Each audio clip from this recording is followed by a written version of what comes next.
Le chômage, ce n'est pas un projet de vie.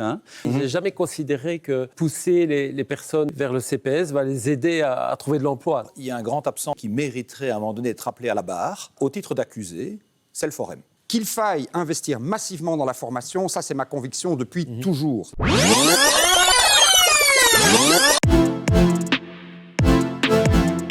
De plus en plus de personnes ne conçoivent plus que nous soyons finalement en Belgique un des rares États encore au monde à avoir le chômage à durée illimitée dans le temps. Donc nous sommes favorables à limiter dans le temps, à 2 années, la capacité de bénéficier d'allocations de chômage. Par contre, de revoir celle-ci à la hausse, parce que quand vous perdez votre job, il faut pourtant continuer d'assumer les prêts qui ont été consentis, remplir le frigo, payer les étudiants, les cotes, les études, etc.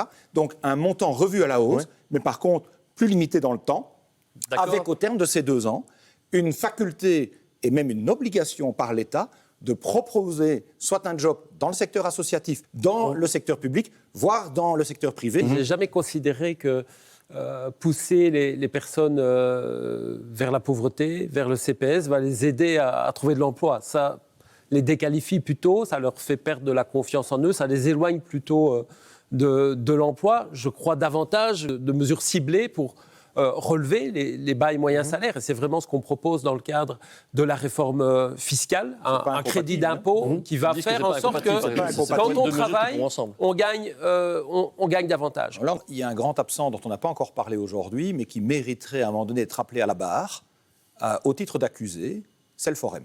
Je mets en cause l'efficacité très relative d'un outil qui coûte 2 milliards d'euros chaque année à la Wallonie. Donc je pense que c'est un mammouth qui a pu l'an dernier former grosso modo une vingtaine de milliers de demandeurs d'emploi, c'est-à-dire à peine 10% des chômeurs.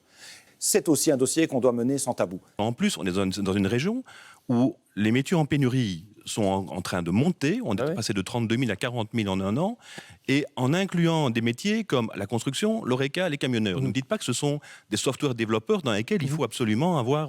Paul Magnette. J'invite les partenaires sociaux, puisque le Forum, il est co-géré par les partenaires sociaux. Donc j'invite les partenaires sociaux, s'ils ne sont pas contents du fonctionnement du Forum, à réviser le fonctionnement du Forum. J'ai aucun problème avec ça. Qu'il faille investir massivement dans la formation, ça c'est ma conviction depuis toujours. C'est vraiment ce qui est absolument fondamental. On doit spécialiser notre économie. On a des entreprises qui sont particulièrement innovantes dans les biotechnologies, dans l'aéronautique, évidemment dans la transition énergétique. Là, il faut faire plus la promotion de ces métiers-là. Et il faut investir dans ces métiers-là. Et là, il y a vraiment une manière de réaliser une transition qui est nécessaire d'un point de vue climatique, mais qui est juste, qui crée de l'emploi, qui crée de l'activité. Il n'y avait pas d'analyse de la performance et des objectifs. Maintenant, ça vient de changer. Le gouvernement wallon a décidé quand même de soumettre le Forum à un contrat de gestion. Parce que, évidemment, quand on est financé pour donner du travail à des gens qui n'en ont pas, il faut quand même qu'on évalue quelle est l'efficacité.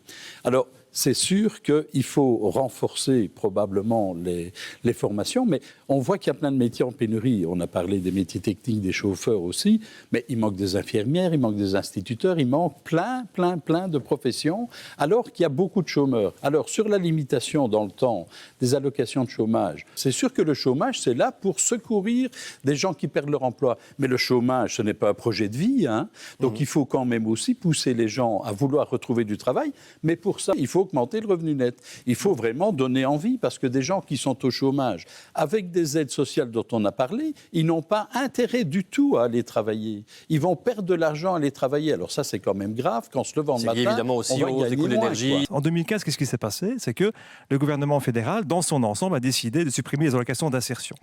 Qu'est-ce qui s'est passé? 40 000 personnes ont quitté les rangs du chômage. Et pour faire très court, 30% de ces 40 000 personnes sont arrivées dans les CPS. Donc, on a eu en fait un transfert de charges, ni plus ni moins.